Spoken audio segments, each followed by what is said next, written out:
The Cafe Racer, a lightweight, lightly powered motorcycle optimised for speed and handling over comfort. The preserve of the ton-up boys, racing to jukebox tracks and living off bacon butties and dripping sandwiches. But as we head further and further into the 21st century, how relevant is a modern day cafe racer? More importantly, is there a modern day motorcycle that captures the spirit of the cafe racer but built for today's rider? Back in 2017, Suzuki announced the SV650X for the 2018 model lineup. Styled much like a modern day take on the cafe racer, it nevertheless failed to ignite much passion in an already overcrowded marketplace. Never the darling of the motorcycle press, it has been somewhat overlooked. But is the SV650X really a diamond of a motorcycle buried under Suzuki's rather lacklustre marketing campaigns, or just a neo-retro parts bin special? Well, I was given the keys in order to find out. Hello and welcome to Dazzle Rebel Rides, and today I'm out riding the SV650X. Now, I wasn't too sure about the SV650X on its launch. I mean, I understood the marketplace for it, but I didn't see it as being a bike particularly for me. Now, regular viewers to the channel will know I'm not a big fan of the head down arse up riding position. It just doesn't float my boat. I understand that it's perfect for race situations when you want to ride hard, but I like my comfort. I like to have my thrills while feeling comfortable, which is why I like big nakeds and I like cruisers. I'll tell you what, for a budget V-twin, the vibrations coming off the bars aren't as intrusive as I was expecting, really. I mean, it's not that bad on the standard SV, but I was expecting, because it's got clip-ons and you've got more weight on your hands, I was expecting the vibes to be much more intrusive. But I mean, I'm doing 50 mile an hour here in fourth gear, the vibes are negligible. Drop down to third, yeah, I'm doing 6,000 RPM, you can feel them pulsing, but it's not going to give you vibration white finger.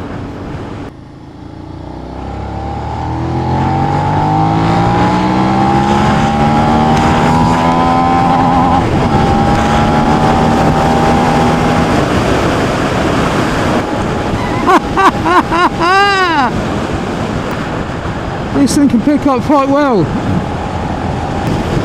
Once you get some wind resistance behind you, this riding position when you're crouched in, tucked down, starts to make a bit of sense.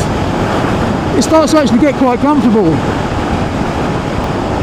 I'm not going to show you what speed I'm doing, but it's honestly within the speed limit, officer. Honestly.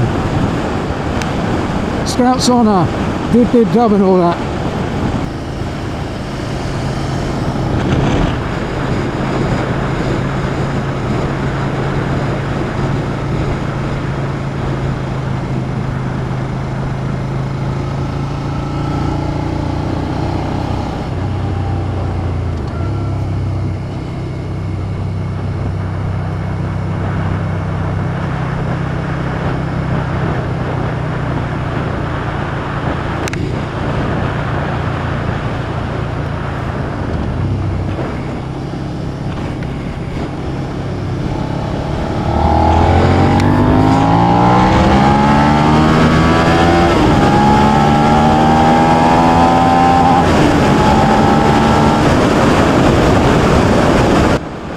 I suppose the one criticism I do have, and it's not really a criticism, but it is quite short geared, but that does give you all that torque in the low down usable power where in legal speeds you're going to be using it most, but it does mean it hasn't got very much top end. Okay, money on the table, if it was between this and the standard SV, I would pick the standard SV and then stick on this ribbed seat. I just prefer, for me personally, the upright bars. I prefer the looks of the standard one. I'm not too overly keen on this headlight cowl, if I'm honest.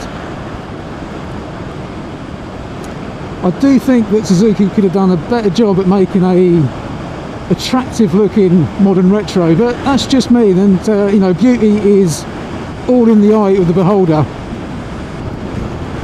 So I suppose really it comes down to taste. If you like a more aggressive riding position, you like to ride a bit harder, or you just like the whole cafe racer aesthetic, then there is nothing wrong at all with the SV650X. It will make a great bike, it'll commute, it'll start on the button, it's Suzuki quality.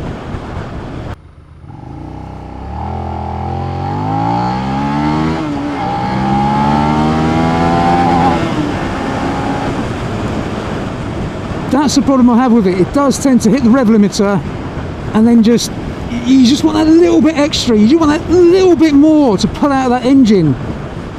It feels like it could. It feels like it should have that little bit of extra top end power, but it just doesn't come. Because when it slams into that rev limiter, it just slams into it. As a city bike, for me personally, I would probably choose the standard SV over this because it's more comfortable. You've got more control because you've got wide, nice upright wide bars.